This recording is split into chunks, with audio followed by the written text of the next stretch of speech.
What if I told you that Emma Bovary never actually wanted the life she was chasing? That the most dangerous illusion in her world wasn't love, or marriage, or even desire, but the quiet assumption that her desires were her own. Because in the world she lives in, nothing is truly private. Not ambition. Not romance. Not even imagination. Everything is filtered through something invisible, yet omnipresent, social status.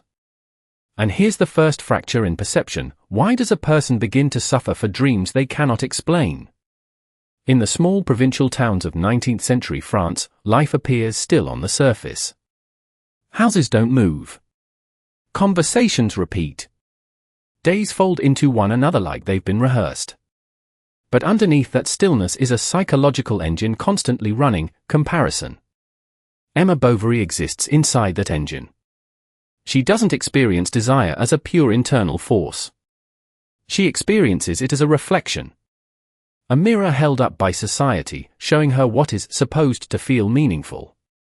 And the contradiction is immediate: if desire is supposed to be personal, why does it so often look identical across people in the same environment?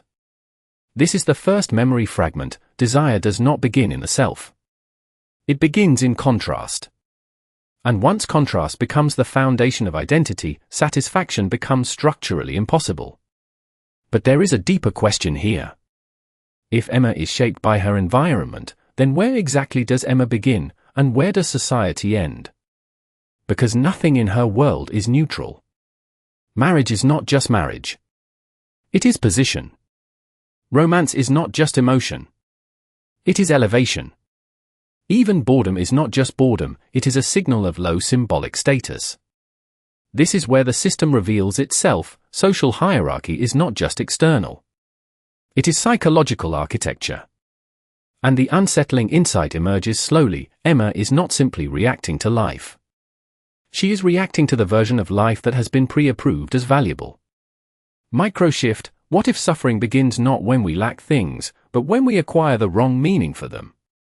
Every object of desire she encounters carries invisible weight. A dress is never just fabric.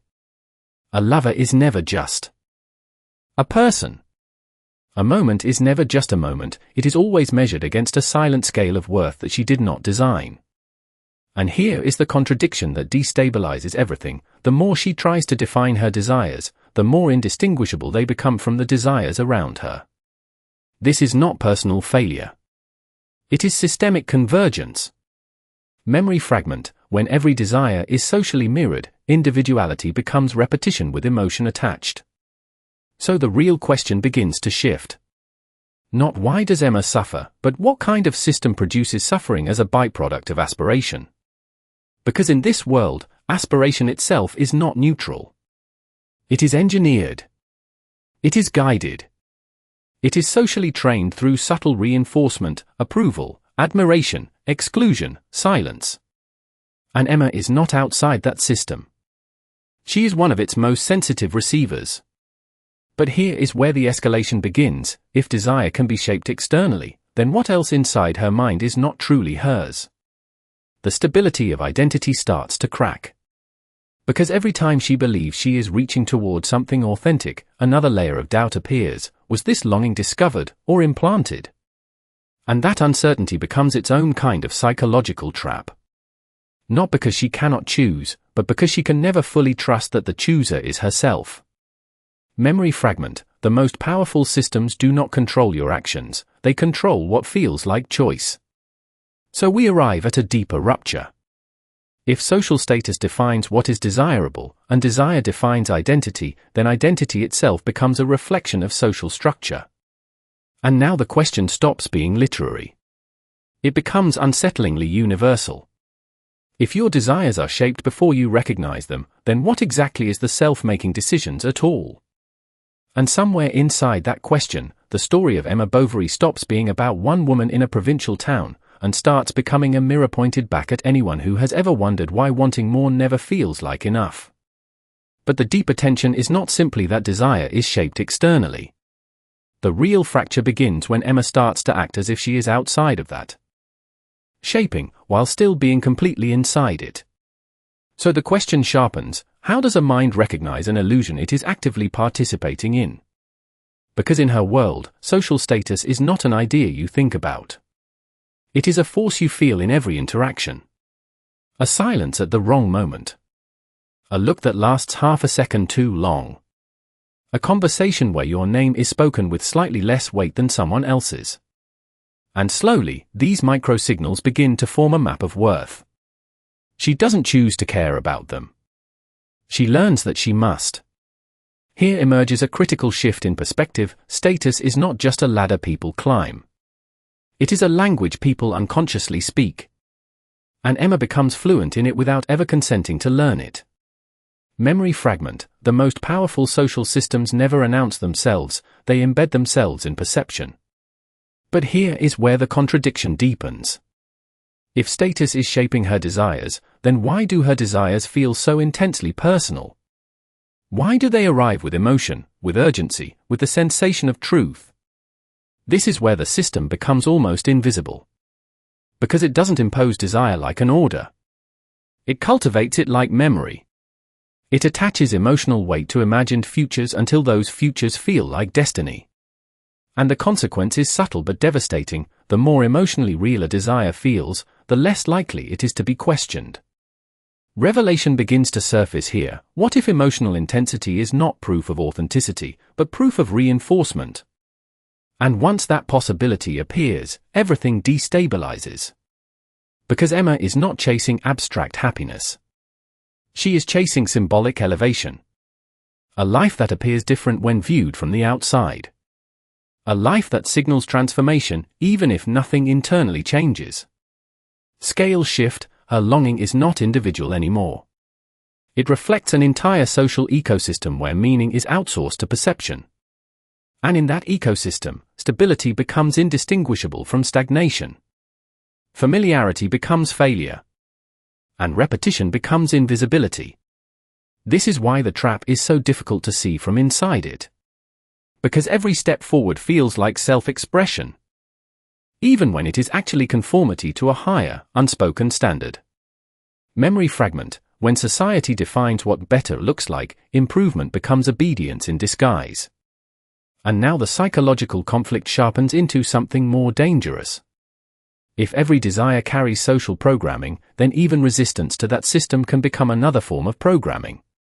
The mind begins to ask for escape, but even escape is imagined using the same symbolic language that created the cage. So where exactly is freedom located in a system where even imagination is socially trained? This is where Emma's internal world becomes a loop rather than a path. Each new aspiration is not an exit, but a refinement of the same structure. A slightly different version of the same longing, dressed in new emotional clothing. And the consequence is not dramatic collapse, it is continuous misalignment. A permanent gap between expectation and reality that cannot be closed by experience alone. Because no experience can satisfy a desire that was never grounded in personal origin. And here the mystery becomes sharper than before. If her desires are not truly independent, and her choices are shaped before they are conscious, then what part of her psychological life is still untouched by the system? Is there any moment of perception that is not already filtered through comparison, status, or social expectation? Or is even the awareness of the trap part of the trap itself? And that question does not resolve. It expands. The deeper crisis begins when the mind can no longer separate questioning the system from using the system to question itself.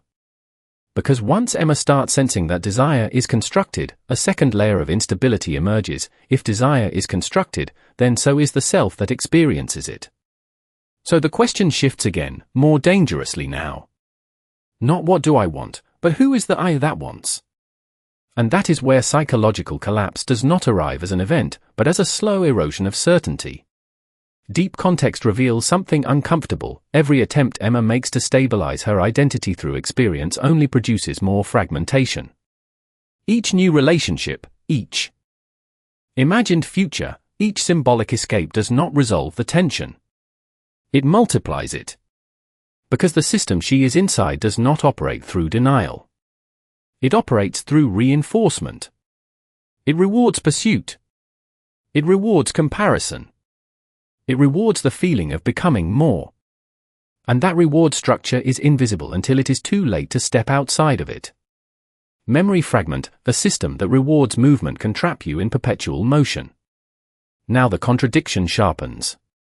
If status is the invisible architecture shaping desire, then even awareness of status does not remove its influence. It only adds another layer of interpretation on top of it. So awareness does not free Emma. It deepens her entanglement. Escalation becomes unavoidable. The more she tries to locate authenticity in her feelings, the more her feelings reorganize themselves around external validation. It is as if the mind, once exposed to symbolic hierarchy, cannot return to innocence. And this is where the conflict expands beyond personality into structure. Emma is no longer simply navigating social expectations. She is embodying a system where meaning itself is relational, not intrinsic. Revelation begins to surface, but only partially. What if the very idea of us true self depends on contrast with others, meaning there was never a fixed core to begin with? If that is true, then identity is not something discovered. It is something continuously negotiated. And negotiation requires comparison. And comparison requires hierarchy. And hierarchy requires social status. So the system closes in on itself like a loop that cannot be exited from inside its own logic. Memory fragment, the search for authenticity often strengthens the structure that destroys it. Consequence follows naturally, but quietly. Emma's emotional world does not collapse because of a single mistake. It becomes unstable because every resolution introduces a new contradiction. Satisfaction becomes temporary by design, not by failure. Even moments of clarity do not stabilize her. They only sharpen the contrast between what is lived and what is imagined. And imagination, in her world, is never neutral. It is socially seeded. Scale shift becomes unavoidable here. What appears as a personal psychological struggle is actually a reflection of a broader cultural mechanism, a society where aspiration is continuously redefined by visibility, recognition, and symbolic ranking. In such a system, no individual desire can remain untouched. Every desire becomes a translation of something already circulating outside the self. So the greater question emerges, more destabilizing than before: if every layer of selfhood is built through comparison, reinforcement, and symbolic hierarchy, then what remains when all external reference points are removed? Is there still a mind that wants, or only a system that keeps generating wanting? And in that unresolved space, the illusion of choice begins to flicker, as if it was never fully stable to begin with. What if the most important realization about Emma Bovary is not that she misunderstood reality, but that reality itself was never designed to be understood outside of social comparison? Because at this point, something irreversible becomes visible beneath all the psychological layers. Desire was never an individual function. It was a distributed system. And revelation begins to form, not as a sudden answer, but as a structural exposure. Emma's internal world was never a private landscape. It was an interface. Every emotion she experienced was already shaped by external reference points, status, visibility, admiration, exclusion. Even her most intimate longings were encoded through social feedback loops she never consciously agreed to participate in. So the question transforms again: if desire is a system, who designed its parameters? Revelation sharpens here. Social status is not just a measure of position. It is a calibration mechanism for human desire. It defines what feels higher, what feels lacking, and what feels worth pursuing. Without it, many desires would not have a direction at all. Memory fragment: what feels like longing is often just orientation inside a hierarchy you did not build. And once this becomes visible, Emma's trajectory stops looking like personal instability. It starts looking like predictable system output. Because the system does not need to force anyone to want. It only needs to structure what is visible as valuable. And value, in her world, is never neutral. It is always comparative. Deep insight emerges: when perception is organized through hierarchy, identity becomes a moving target. Not because the self is unstable, but because the reference points are constantly shifting. So Emma is not chasing happiness. She is chasing alignment with a moving scale of meaning. And that scale is controlled externally, yet experienced internally as personal urgency. Consequence follows with increasing weight. Every attempt she makes to stabilize her emotional life becomes a recalibration of the same hierarchy. Even satisfaction becomes temporary because the system redefines better immediately after it is reached. This creates a paradoxical loop. Fulfillment does not resolve desire, it upgrades it. Memory fragment. In a comparative world, arrival is just the beginning of new distance. Scale shift becomes unavoidable. What looks like a single individual story is actually a reflection of a broader structural truth. Societies built on visibility do not eliminate desire, they multiply it by turning perception itself into competition. In such a structure, even self-reflection becomes contaminated. The moment Emma tries to understand herself, she is already evaluating herself through imagined observers. So the self is never alone with itself. It is always accompanied by an invisible audience. And that is where the system reveals its most subtle function. It replaces inner certainty with external calibration. Revelation expands further, but incompletely. If every desire is shaped by hierarchical visibility, then freedom is not the absence of influence, but the ability to recognize when influence is being mistaken for origin. But that recognition does not automatically liberate. It destabilizes. Because once the source of desire is exposed, the next question becomes unbearable in its simplicity. If nothing you want originates purely from you, then what part of you is making the decision to want at all? And in that question, the structure does not close. It begins to dissolve into something even more uncertain than before. At this point, the illusion is no longer hidden inside Emma's experience. It has become the structure of experience itself. So the deeper question emerges with uncomfortable clarity. If every desire is shaped by external hierarchy, then what remains that can even qualify as an independent self? And here lies the core revelation. There is no single authentic desire buried beneath the noise. There is only a continuous negotiation between internal sensation and external calibration. Emma Bovary does not suffer because she is uniquely flawed. She suffers because she is fully embedded in a system where meaning is always relational, never intrinsic. Desire, in this framework, is not a personal possession. It is a social output. And the self is not a stable origin point. It is a reflection formed at the intersection of comparison, visibility, and symbolic ranking. Memory fragment. The self does not generate desire. It translates the world into desire. Once this becomes visible, everything that looked like personal failure begins to resemble structural inevitability. The dissatisfaction is not an accident. It is the predictable outcome of a system that defines value through difference, not completion. Insight expands here. If meaning only exists through comparison, then every moment of fulfillment automatically creates the conditions for its own erosion. Because the moment something is achieved, it stops being elevated relative to what is missing. So completion is not an endpoint. It is a reset of the hierarchy. Emma's emotional life is therefore not unstable by choice or weakness. It is unstable by design. The system requires constant recalibration of aspiration to maintain the illusion of upward movement. And this is where influence becomes visible at a deeper level. Social status is not simply a ladder. It is a moving horizon. It ensures that desire always has direction, but never arrival. Memory fragment. A horizon only exists by keeping distance constant no matter how far you move. Consequently, Emma's contradictions are not personal paradoxes. They are system features. Her longing, her dissatisfaction, her repeated reorientation toward imagined ideals, all of it reflects a structure that depends on perpetual incompleteness. Scale shift makes this unavoidable. What operates inside one individual operates across entire societies. When collective meaning is built through visibility and comparison, culture itself becomes a machine for producing dissatisfaction as fuel for movement.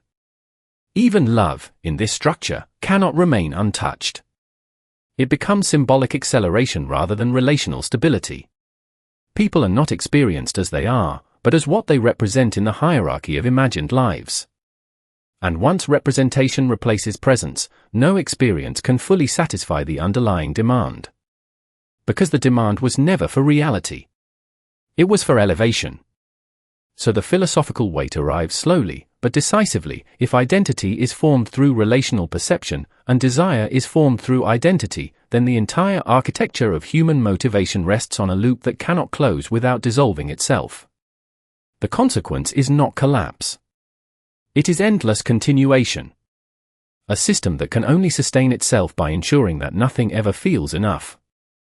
And now the final question emerges, heavier than resolution itself: if a life is defined by a structure that guarantees permanent incompletion, is dissatisfaction a personal flaw, or the hidden cost of being conscious inside a hierarchy that never stops moving? The consequence is no longer theoretical at this stage. It is structural, irreversible, and quietly persistent. Because once a system defines desire through hierarchy, the cost is not simply emotional instability. The cost is continuity without resolution. Emma's world does not break in a single moment. It stretches. It absorbs every attempt at meaning and redistributes it into new forms of longing. Nothing disappears. It only transforms into something slightly more distant than before. And that is the first layer of consequence: satisfaction loses its finality. Every fulfillment becomes a transition point, not an end point. Memory fragment: when meaning depends on comparison, arrival always produces new absence. But the expansion of this logic does not stop at the individual. It spreads into the environment that shaped her in the first place. The same structure that formed Emma's perception continues beyond her. It becomes a template for how desire operates across an entire social field. People do not simply want things. They want positioning. They want recognition embedded inside objects, relationships, and imagined futures. So what appears as personal dissatisfaction is actually systemic maintenance. The system requires continuous aspiration to remain stable. Without it, the hierarchy loses motion. This is where legacy begins to emerge, not as memory, but as pattern replication.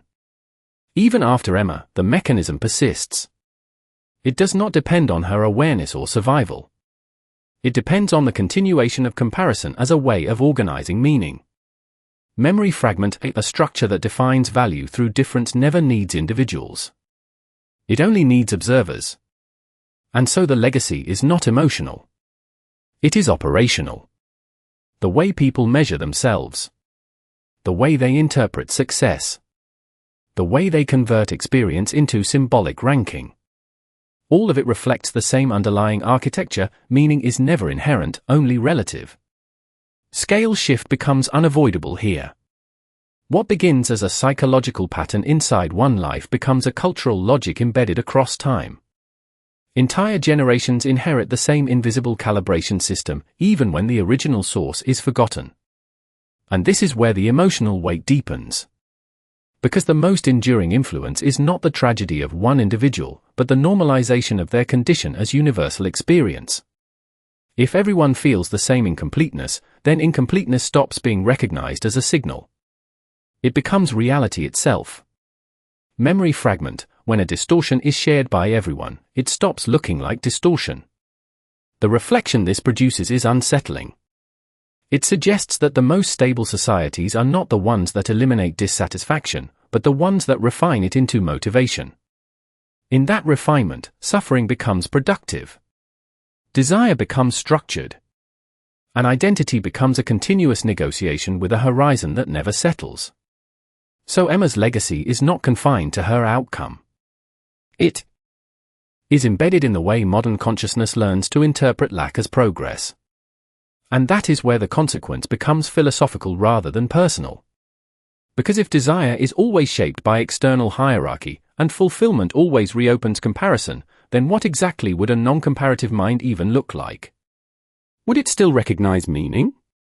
Or would meaning itself collapse without distance, without contrast, without a ladder to climb? And in that unresolved space, the system leaves behind its most persistent echo, not an answer, but the possibility that the structure we use to understand life might be the same structure that prevents us from ever fully resting inside it. In the end, what remains is not Emma Bovary as a character, but Emma Bovary as a pattern of perception. A way of seeing the world where meaning is never found directly, only inferred through comparison. A way of living where desire is never stable, only temporarily synchronized with what appears to matter more than the present moment. And the final insight is not about her choices. It is about the environment that makes those choices feel inevitable. Because once a system defines value through hierarchy, it does not need to dictate behavior. It only needs to shape attention. Memory fragment: what we pay attention to becomes the architecture of what we believe we are choosing. This is the legacy that outlives the story itself. Not tragedy, not romance, not even dissatisfaction, but a structure of perception that continues to operate long after the original context disappears. And in that sense, Emma Bovary is not an ending. She is a recurring mechanism. Every generation that learns to measure itself through visibility, recognition, and symbolic comparison reactivates the same loop in a new form. The names change. The environment changes. But the underlying logic remains intact, the feeling that life is always slightly ahead somewhere else. This is where the human meaning becomes unavoidable. Because the most unsettling part is not that desire is influenced. It is that influence becomes invisible precisely when it becomes normal. When everyone participates in the same system of comparison, no one feels the system anymore. They only feel their position inside it. Memory fragment: a shared illusion does not feel like illusion. It feels like reality with pressure. So the question shifts away from Emma entirely and returns to the observer. If perception is shaped through constant reference to others, then even self-understanding is never fully self-generated. It is always partially borrowed, partially reflected, partially assigned. And that means the search for a pure self may be less about discovery and more about recognition of limits, where influence ends, and where awareness of influence begins. But even that boundary is unstable. Because awareness itself can become another layer inside the same system it tries to observe. And so the reflection does not resolve into clarity. It resolves into continuity. A continuity where desire, identity, and meaning are not fixed points, but moving relationships shaped by what surrounds them. Memory fragment: the most persistent systems are not the ones that control what you see, but the ones that define what seeing means. And that is why this story does not remain in the past. It keeps resurfacing in every context where comparison becomes invisible infrastructure. Every time value is measured through position instead of presence, the same psychological geometry reappears in a new form. Not as a warning that belongs to history, but as a pattern that belongs to perception itself. So the final question is not about Emma Bovary, and not even about the society that shaped her. It is about the structure that continues to exist wherever meaning depends on comparison, and where the feeling of wanting more is indistinguishable from the act of being shaped by what surrounds us. If perception itself is built through reference, then where exactly does a human life begin when every reference is already part of something larger than the self?